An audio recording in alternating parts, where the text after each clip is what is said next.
Hey everyone, so I decided to go ahead and re-record this just because the Zoom presentation last night didn't record properly. It was a great presentation overall, wonderful engagement. Thank you so much for those of you who attended, but I did get a lot of requests for the recording since a lot of individuals weren't able to make it. So this is my attempt to do that, hopefully in one shot. So thank you guys for watching, and I hope you'll find this beneficial and helpful. The topic of this presentation is sour bread or sourdough, clarifying Ellen G. White's counsel in light of science and scripture. First of all, I thought it would be appropriate to talk a little bit about Ellen G. White, as some individuals who attended this presentation were not Adventist. So Ellen G. White's perspective on health and diet. Ellen G. White is one of the founding figures of the Seventh-day Adventist Church, and she viewed health as a deeply spiritual matter. She taught that the body is the temple of the Holy Spirit, and that caring for it through healthful living was a sacred duty. Her writings emphasized wholeness, linking physical health, mental clarity, and spiritual vitality as inseparable. So a little bit about me before we really dive in. Let me shrink this a little bit. So my name is Dr. Faye Kazzi. I'm going to introduce myself in third person. Dr. Faye Kazzi has a bachelor's and a master's in nutrition and dietetics, is a registered dietitian, and earned a PhD in rehabilitation science at Loma Linda University. Her clinical research was on the effects of a probiotic blend on bariatric sleeve gastrectomy patients and has been published in peer-reviewed medical journals. She is the author of a best-selling cookbook, and her therapeutic specialties include basically metabolic health-related conditions. She's also passionate about health and nutrition presentations, as evidenced by this. And she is the mother of two, Joseph, who is 5, and Maya, who is 3, and a wife to Lucas, an urgent care physician stationed in Bakersfield. So that's a little bit about me. This is my cookbook, this is my family, and I do just fun presentations, whether at churches or through YouTube. I'm working on the YouTube stuff, so it's a work in progress. So first of all, very important disclaimer. The information being presented here is for you to utilize your own judgment on the matter. I am not here to tell anyone what to do or what to believe. And I think I really have to preface that, since so much of what Ellen White recommended and suggested and talked about is also viewed in the context of religion. So I want to make sure that I am not hindering or influencing you in a way that you feel forced to believe something. This is completely your decision. My job here and the purpose of this presentation is to lay out the known data on this topic, which up until now, interestingly enough, has not been thoroughly addressed by a nutritional expert in the Adventist community. I combed the internet to try to find, has anyone discussed or talked about this topic of sourdough bread or sour bread, given that Ellen White did talk heavily about it in a negative context. And yet nobody, at least with a background in nutrition or as a scientist, has actually addressed this, who also happens to be an Adventist, which is why I took it upon myself to tackle this topic. Okay, so let's look a little bit. I think what's important is for us to look a little bit at Mrs. White's dietary counsel and what it was centered on, because in order for us to properly understand confusing, I guess, topics, we really need to look at the big picture of what she was teaching and what she was standing for. So she basically centered her teachings on plant-based living. The majority of the diet should come from wholesome plant-based ingredients. So she definitely advocated for plant-based diet. When I say plant-based, it's maybe like 80 to 90% of the diet comes from whole food, plant-based sourced ingredients, which is consistent with the basic definition of vegetarian. A person, interestingly enough, can still be vegetarian if they're consuming 1 to 2 times a month a meal that contains meat. Just an interesting fact for you over there. Number 2, she talked about the avoidance of harmful substances. So she warned against stimulants like caffeine, tobacco, alcohol, overly refined or fermented, overly, and I underline that, overly refined or fermented foods, okay? So she talked about this, and we can see quite a bit of evidence in the research today that it's consistent with, too much caffeine isn't good for you, acts as a stimulant. Too much tobacco isn't good for you because you can create addictions, can result. Alcohol in the same way. So we understand that, and it makes sense, and it's consistent, okay, with research and with what she's saying. Keep this in mind. The next thing, proper food preparation. So she stressed cooking with care, avoiding rich, greasy, or overly spiced meals, and encouraged the use of fresh, wholesome ingredients. She also talked a lot about meal timing and moderation, which today we're actually learning more about through the science of chrononutrition. It is emerging science that's suggesting the most important time. It's actually, the context of it is this, that when you eat might be just important as what you eat. That's the premise of chrononutrition, talking about consuming most of your calories within your circadian rhythm pathways. So most of the calories being consumed earlier in the day and less in the evening. So she counseled against overeating and late night meals, which is consistent with the research we're seeing today, and often promoted 2 meals a day for improved digestion and mental clarity. And, this is consistent with research. So this is basically where she centered her dietary counsel: plant-based living, avoidance of harmful substances, proper food preparation, and meal timing and moderation. And the reason why she discussed this or talked about is because her big picture perspective was wholeness, was complete wholeness and health. So whatever principles would take us towards health and wholeness would be approved, and whatever principles would take us away from there should be discarded. So her approach was both practical and principle driven, seeking to align the laws of health with the laws of God. Obeying these principles could prevent disease, prolong life, sharpen the mind, and deepen one's walk with God, which is the ultimate purpose. True temperance teaches us to dispense entirely with everything hurtful and to use judiciously that which is healthful.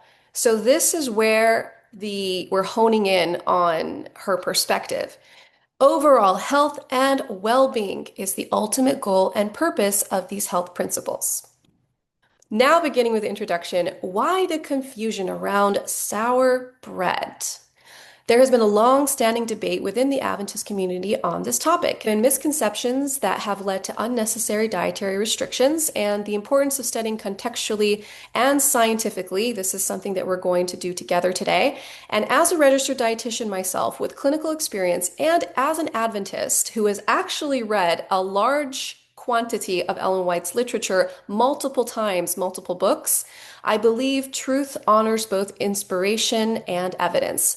There might be a lot of individuals who are just simply not familiar with her writings, and this, I think, would stunt their opinion on the matter. So I'm just sharing this to provide a nod to my approach, and I do believe that she wrote moderately, concisely, and I believe that she was not a woman of extremes.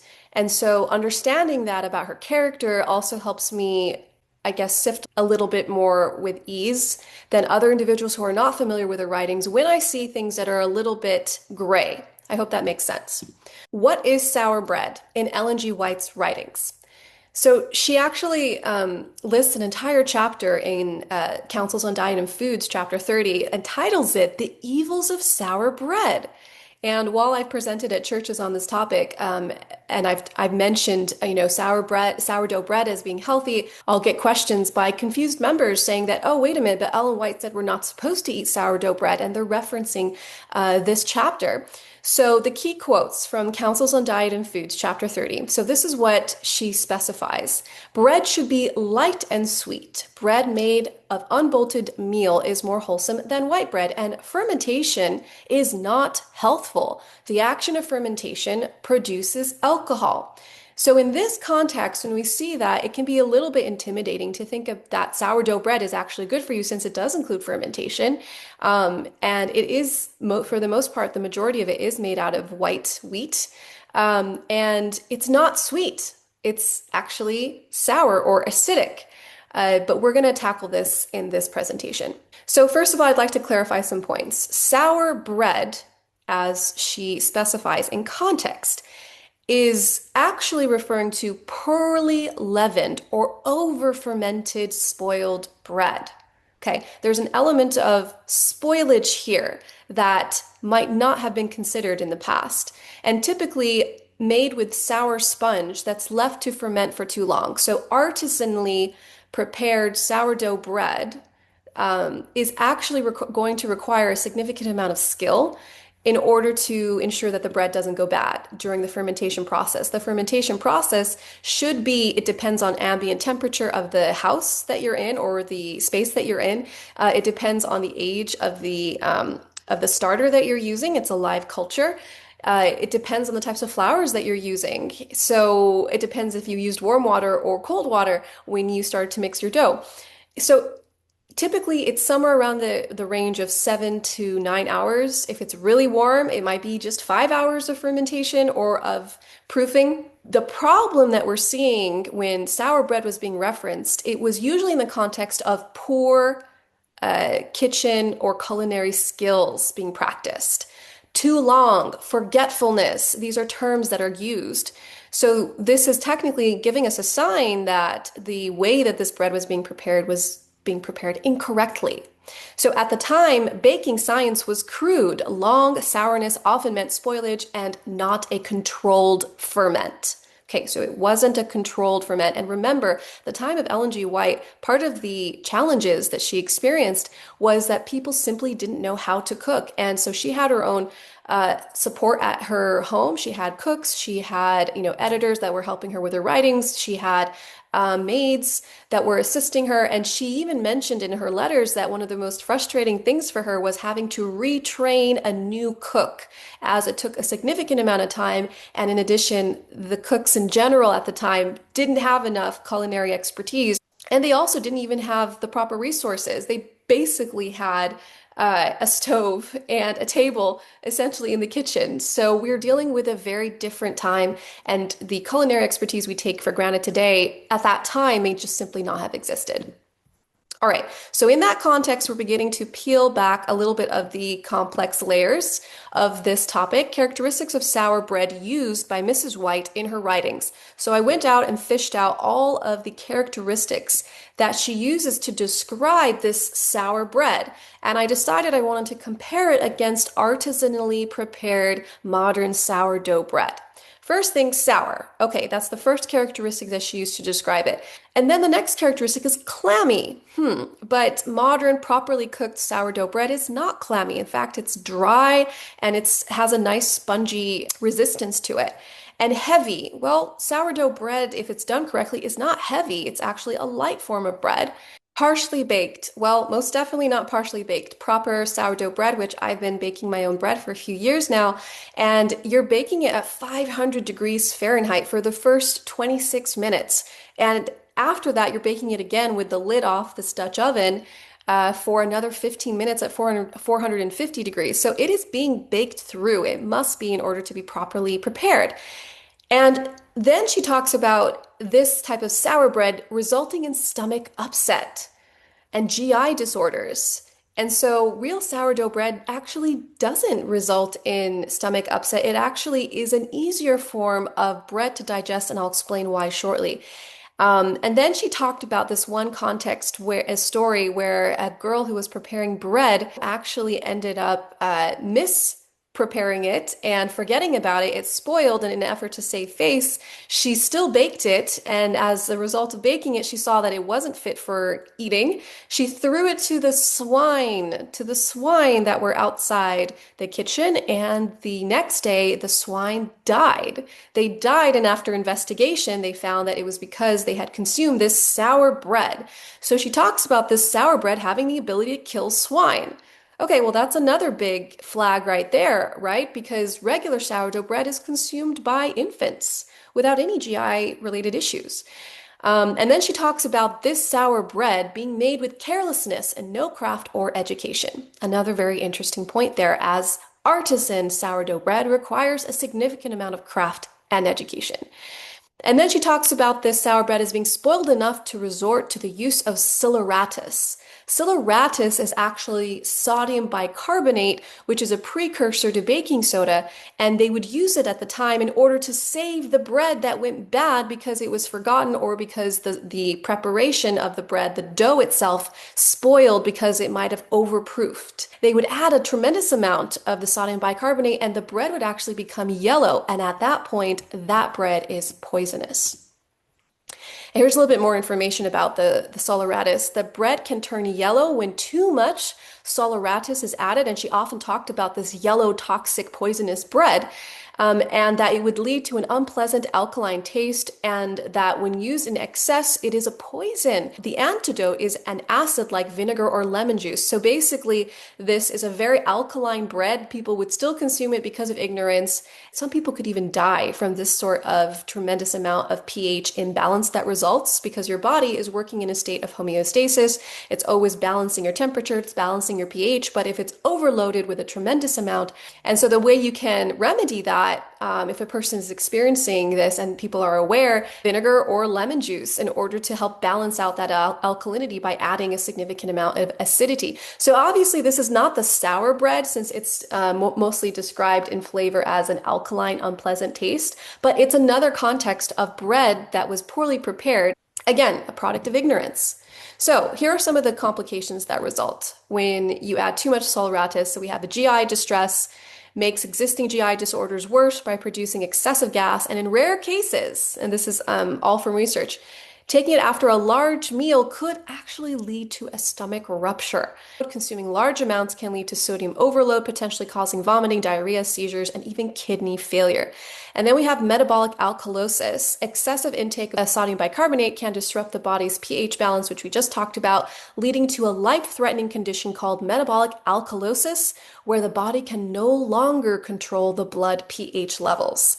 So she's definitely right. Adding this sort of ingredient because of poorly prepared bread in an effort to save it and adding too much of it can cause some major problems and can even cause death. And you would never add sodium bicarbonate to a correctly produced sourdough bread because you're only depending on the starter. And the starter is the natural yeast, and the fermentation process there to produce the bread is what is going to give it the rise and produce a good loaf. So you'd never add any type of ingredient of this sort to correctly made sourdough bread. Skill set, skill set, skill set. This is where the emphasis of most of these writings when it is talking about sour bread is coming from. Many a wife and mother who has not had the right education and lacks skill in the cooking department is daily presenting her family with ill-prepared food, which is steadily and surely destroying the digestive organs, as evidenced by what we just read, making a poor quality of blood and frequently bringing on acute attacks of inflammation, disease, and causing premature death. So it's in this repeated poor skill set context that the sour bread is continually referenced in. And we all know now that sourdough bread requires meticulous calculation and skill to prepare. So here she says, many have been brought to their death by eating heavy sour bread. So obviously, regular sourdough bread that's prepared correctly that we have today isn't resulting in people's deaths. There are no records of this right now. So she's obviously speaking of something else that happens to be sour. All right, so first off, what is modern artisan sourdough bread? Okay, in this photo right here, we have a picture of a starter. This is a wild yeast. You're supposed to feed your starter regularly. It's kind of like a pet. I found ways to kind of put it in the refrigerator for a few weeks at a time to kind of protect it and hold it so I don't have to feed it every day. It's not ideal. It has influenced the height of my loaves, but it is quite a commitment to feed it every day. So this is the starter, and this over here is an example of a beautifully prepared sourdough bread loaf. It's made with a naturally fermented starter culture, which is the wild yeast and the lactobacilli. It requires long, slow fermentation for flavor and digestibility and controlled intentional process. It is not spoiled or rotten. It is a controlled, intentional process. Tends to be lower in gluten and phytic acid, and then therefore easier to digest. Why is it lower in gluten? Because the fermentation process actually helps to break down and pre-digest parts of the gluten. And in the United States, our flour is known to have excessive amounts of gluten, almost too much, which causes indigestion for a lot of individuals. So this is actually showing us that properly made sourdough bread is easier to digest. And as you can see, these characteristics do not match the sour bread characteristics that were mentioned prior. Here's a little bit of science of how the sourdough works. So you have in this starter over here, you have the bacteria, the yeast, the flour, So the bacteria from the environment, you have yeast from the environment, only the acid tolerant yeast will survive this process. Everything else will be eventually killed off when it's baked. The flour, within the flour, you have the sugar and the starch. And that is what's going to act as the food to the microbes. They're going to actually convert all the natural occurring sugars in the flours. They're going to convert those into lactic acid. That's a chemical reaction. Sugars are now converted into lactic acid. The byproduct that comes out of it is the carbon dioxide. The carbon dioxide is what causes the leavening characteristic to develop. So it causes the air bubbles to form. And those air bubbles is what gives this bread rise, cushion type effect. The acid produced by the bacteria keeps other microbes from growing. Yes, actually, the acid produced acts as a preservative to this bread. So not only is it easier to digest, not only is it less sugar available in the bread, natural sugars. So it has a lower glycemic index, and a glycemic index is how your body responds to sugar. Foods that have high glycemic index cause large sugar spikes, and that's not good for you long term, versus foods that are lower glycemic index have low sugar spikes, which is better for you. It's also been found that people who are diabetic can tolerate sourdough bread a lot better than they can regular bread because it has minimal sugar spiking. So it's among the very few breads that have this characteristic. And then there are also the aromas that get produced that contribute to the complex flavors of a well-prepared sourdough loaf. And then again, we have the carbon dioxide, which is produced by the yeast as a product of, or transforming that sugar into the lactic acid. And the bread rises as a result of that. So that's a little bit of science. Characteristics of correctly prepared artisan sourdough bread. Requires educated and calculated preparation. I can't stress that enough because, again, all of the bread references are always in the context of uneducated and uncalculated preparation. Requires wild and live lactobacillus. This yeast is wild and naturally occurring. Strong, thin, crispy crust. Light, airy, dry interior. It's not clammy and it's not undercooked. It's a dry, spongy interior. Must be thoroughly baked. Like I said, 500 degrees for the first 26 minutes, followed by 450 degrees for another 15 minutes with lid uncovered to really cook out all of those gases. Absolutely no sodium bicarbonate is ever added to a artisanally prepared sourdough bread preparation. And then finally, it's easy to digest, and we have evidence-based research to support this. Versus the sour bread is difficult to digest, can cause GI complications, and in some cases can even cause death. Definitely two different types of breads that are being described here. Okay, so I thought that this would be very helpful for us to go through to get a better idea of nicely fermented loaves, the difference. Just look at this nicely fermented loaf and what it shows. So basically it's described as evenly distributed bubbles throughout the bread, more consistently sized bubbles. It's light and airy and has a springy crumb with no gumminess or no clamminess, which she describes the sour bread as being clammy. There's a looser crumb, it's consistent and it's even. So this is an example of the nicely fermented loaves. However, with the over fermented, we see words like complete loss of structure, dense, it says dense and flat, tiny bubbles, and this is what over fermented looks like. And it's kind of consistent with the descriptions that she's giving because she talks about it being very dense. And then we have under fermented. It's the opposite of that. So it tends to be uneven distribution of the hulls, and then we see that there's gumminess, consistent with the term of clamminess. And that is, again, the product of poorly prepared bread. So under fermented isn't good, is probably going to have some health issues or GI issues result from that. The over fermented, the same thing. But even with that, we don't really have, individuals who make these breads already know, oh, this is undercooked, we're not going to eat it, or this is overcooked, we're not going to eat it. But we haven't really had any records of people saying, even if you made an over fermented loaf, that someone would die from it. So obviously these are two different types of breads. The sour bread that she's referencing in her writings, simply not nicely fermented sourdough bread we have today. All right, so like I said, I have been making my own sourdough bread for about 3 years now, and I have been using now it's like a 9 or 10 year old starter that was gifted to me by a beautiful little sourdough sandwich shop in Pismo Beach. So I hold that very near and dear to my heart. And as you can see, my loaves, so this is a cross section of my loaf, very consistent with the nicely fermented examples that we have here. It's springy, it's perfectly dry, no clamminess, it's easy to digest. And I have gluten sensitivities, by the way.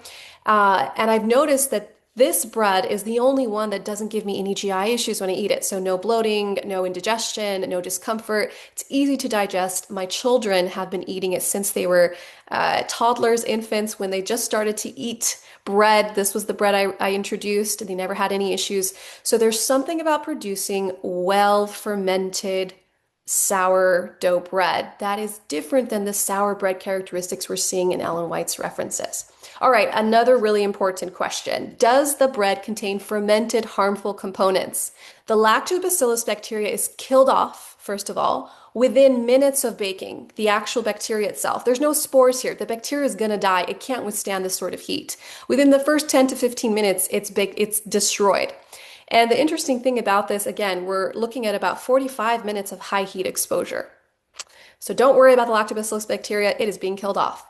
There is minimal to no remaining fermented components. Again, this is cooked off within minutes of exposure to the high heat. The alcoholic, the fermented components, they're just baked off. It's evaporated. And the amounts that remain, according to research, are negligible and definitely not enough to cause intoxication or the types of negative effects we see associated with alcohol consumption. It's just not on the same playing field. Now, the sour taste, yes, there is a sour taste in this bread, but it's the product of lactic acid, which is beneficial. It's not the product of spoilage. It's lactic acid that's giving off this sour taste. And when it's naturally produced in foods, it is going to act as a preservative and it's going to be beneficial, and it actually improves the digestion and the nutrient absorption. Well cooked, well fermented sourdough bread. Does it have these harmful components? No. And in terms of the alcohol, minimal, negligible, not enough to cause intoxication. So I think that's pretty clear. Okay, so I thought it would definitely be helpful to do this side-by-side comparison.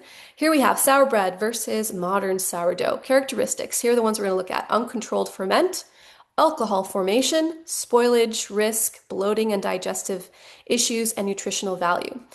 In the references of Ellen G. White's sour bread, yes, an uncontrolled ferment. In sourdough, no, it is not an uncontrolled ferment. It is a controlled ferment. Alcohol formation in the sour bread, likely, very likely. And then in the modern artisan sourdough, minimal, and most of it is baked off. The spoilage risk is high with the sour bread, and the spoilage risk is actually low with the sourdough because, again, we have these preservative type qualities that are created. Bloating and digestive issues definitely reported in Ellen White's time with the sour bread, even death.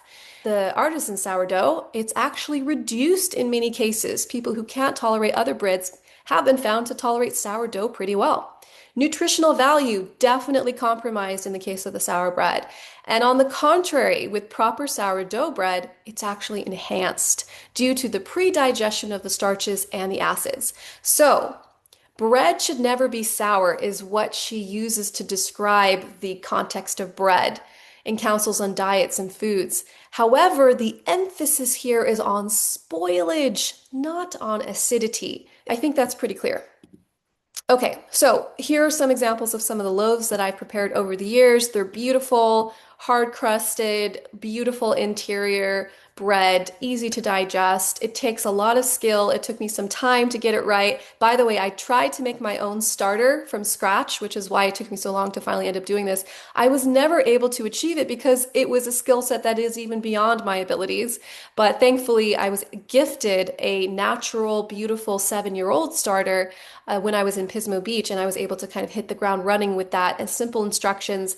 And then I found a really good recipe that is almost foolproof. It's very easy to do, but there are definitely steps that you must follow, very precise measurements. My waters and my flours are all precisely measured with a scale just to ensure that I really get it right every time. And every single time it turns out beautifully. Okay, let's answer some questions. Is well-crafted artisan sourdough bread good for us? Let's look at some evidence-based research. lower glycemic index in comparison with conventional breads. And we already talked about that. So it has lower sugar spikes resulting from consumption of sourdough bread, which is a huge plus for a bread because most breads will spike your blood glucose, and that does come with complications over time. Improved mineral absorption results because of the phytate breakdown. So it improves the absorption of the zinc, it improves absorption of iron, and these are really important when it comes to our bread. Reduced gluten content. Imagine it reduces the gluten due to a process called proteolysis during fermentation. The gluten in the United States wheat significantly high in comparison to European wheats. Part of the reason why Europe will not purchase our grain is because of two things: because of excessive amounts of gluten in our grain, and then because of the existence of glyphosate. We have too much glyphosate in our wheat, which is why I highly recommend, if you're going to use wheat that's based in the US, please get organic. We had a lot of questions about this last night. I would recommend King Arthur. Organic bread has a good reputation. Also, science has shown us there's a prebiotic effect from the organic acids. So it actually helps to stimulate and increase good microbial bacteria in the gut because of the organic acids that are produced. Finally, increased digestibility. Everything stems down to digestion. And sourdough is among the easiest breads for the body to digest because of these reasons. And the gluten alone is such a big one. And these are some citations listed below for that. And there's, of course, dozens more or tons more, but I only wanted to include a few. Okay. Was Ellen White referring to modern, skillfully prepared sourdough when referencing sour bread? That is for you to decide. For me, it's pretty clear. Again, the purpose of this presentation was to lay out the data. Let's look at the data, let's look at the facts, let's look at the context, and from there, let's make a proper decision on the matter. So context is everything. This is how I'm going to answer this question. In Ellen G. White's time, which was the 1800s, sour often meant over-fermented and often moldy. She strongly promoted wholesome, unrefined, digestible breads. This is what she encouraged, and it just so happens that sourdough bread is both wholesome, unrefined, and it is a digestible form of bread. Based on this data, modern artisan sourdough bread is not the sour bread of her day. They're completely two different types of breads here. There is no evidence that she spoke against the type of fermentation we now use intentionally for health purposes, especially since this fermentation is not resulting in actual alcohol, significant amounts of alcohol present in the bread. Okay, I absolutely appreciate this is Dr. Roger Kuhn. He is a well-known Adventist theologian and professor. He has passed away, but this is what he said when it came to the dietary restrictions and comments within the Adventist community on Ellen White's writings. And this is what he states: Ellen White needs to be considered against the backdrop of her times, not ours. Conditions in her times were quite different from those that we have today. Many household conveniences, which we take for granted, such as refrigerators, food freezers for preserving fruits, vegetables, and other perishable foods, were virtually unknown in her time. This is important to take. Again, context is everything, and understanding this might help us develop a bit more clarity on the more confusing topics that are raised. All right, so how should the Adventist feel about eating sourdough bread? Again, it's a matter of conscience, I think, at this point, but I think the topic is clear. Ellen G. White's principles are health, clarity, moderation, and wholeness and wholesomeness. Whatever foods or drinks or lifestyle habits fit within health, clarity, moderation, and wholesomeness are probably okay, and it's safe to assume that under those principles. Artisan sourdough bread aligns, according to the data that we looked at, aligns with her call for digestible, nutritious, natural food. God calls us to understand, not just follow by fear, which I have seen kind of develop into a pattern, especially within the Adventist community. There's a lot of fear driven behind belief systems, especially because so much of what Ellen White stated has a lot to do with lifestyle, whether in relationships or in education or in overall mental health or in issues of diet, because there's this context of religion associated with it, there can be a fear around certain comments or beliefs. But God calls us to understand.